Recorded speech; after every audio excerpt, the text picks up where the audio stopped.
দীর্ঘ সময় ধরে বৃষ্টির অভাব এবং ক্রমবর্ধমান পানি চাহিদার কারণে Thames water company hose pipe ব্যবহারে সাময়িক নিষেধাজ্ঞা জারি করেছে। এসে গেছে ইকো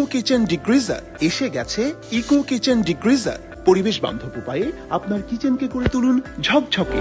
রেস্টুরেন্ট, টেকওয়ে কিংবা ফাস্টফুড কিচেনে আপনার সেরা সঙ্গী ইকো কিচেন ডিগ্রিজার, কার্যকরী, নিরাপদ এবং সাশ্রয়ী। এতে প্রায় 11 লাখ মানুষ সরাসরি প্রভাবিত হবেন। এই নিষেধাজ্ঞা 22 জুলাই থেকে কার্যকর করা হবে। এই নিষেধাজ্ঞা গ্লোস্টারশায়ার, অক্সফোর্ডশায়ার, বার্কশায়ার এবং উইল্টশায়ার এই 4টি কাউন্টির বেশ কয়েকটি পুষ্কুর এলাকায়, যেমন OX, GL, SN, RG4, RG8, RG9 এই পোস্টকুটগুলোতে প্রযোজ্য হবে।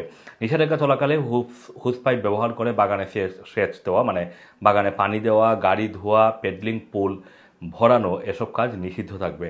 এই সময় কেউ হুস পাইপ ব্যবহার করে তাকে সর্বোচ্চ 1000 পাউন্ড জরিমানা গুনতে হতে পারে।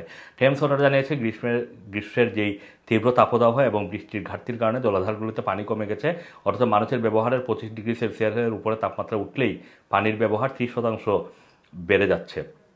ইতিমধ্যে ইয়র্কশায়ার এবং সাউথ ইস্ট ওয়াটার এরিয়াতেও হোস পাইপ নিষেধাজ্ঞা কার্যকর করা হয়েছে, যেসব অঞ্চলে যথাক্রমে 5 মিলিয়ন এবং 1.4 মিলিয়ন মানুষ প্রভাবিত হয়েছে। তবে ব্যবসায়িক প্রতিষ্ঠানগুলোর জন্য এই নিয়মের ব্যতিক্রম থাকবে। যেসব ব্যবসার মূল কার্যক্রমের সঙ্গে হোস পাইপ জড়িত, যেমন নার্সারি, গাড়ি ধোয়ার সেন্টার, তাদের উপর এই নিষেধাজ্ঞা প্রযোজ্য নয়। তবে সবাইকে পানি ব্যবহারে সচেতন থাকার আহ্বান জানানো হয়েছে।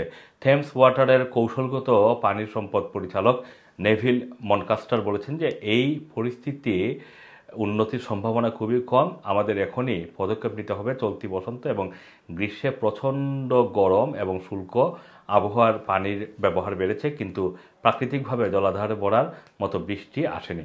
তিনি পরামর্শ দেন, দাঁত ব্রাশ করার সময় কল বন্ধ রাখা, কম সময়ের শাওয়ার নেওয়া, লন বা ঘাসে পানি না দেওয়া, এর মাধ্যমে পানি সাশ্রয় করা যেতে পারে। সমালোচনার মুখে টেমস ওয়াটার। জিএমবি ইউনিয়ন এই হোস পাইপ নিষেধাজ্ঞাকে লজ্জাজনক বলে উল্লেখ করেছে। তারা জানায় 2023-2024 অর্থ বছরে থেমস ওয়াটার পাইপলাইন থেকে 200 বিলিয়ন লিটার পানি লিক হয়ে গেছে, যার মানে প্রতিদিন 570 মিলিয়ন লিটার পানি অপচয় হয়েছে। জেএমবির জাতীয় কর্মকর্তা গ্যারি কার্টার বলেছেন যে এই কোম্পানির কর্মীরা ধ্বংসপ্রায় অবকাঠামো এবং বিনিয়োগের অভাবে কিছুই করতে পারছে না। এর মধ্যে বিল বাড়িয়ে হোস পাইপ নিষিদ্ধ করাটা গা জ্বালানো ব্যাপার। তবে থেমস ওয়াটার দাবি করছে যে তাদের 2023-2024 সালের রিপোর্ট অনুযায়ী তারা নেটওয়ার্কে সবচেয়ে কম পরিমাণ পানির অপচয় রেকর্ড করেছে।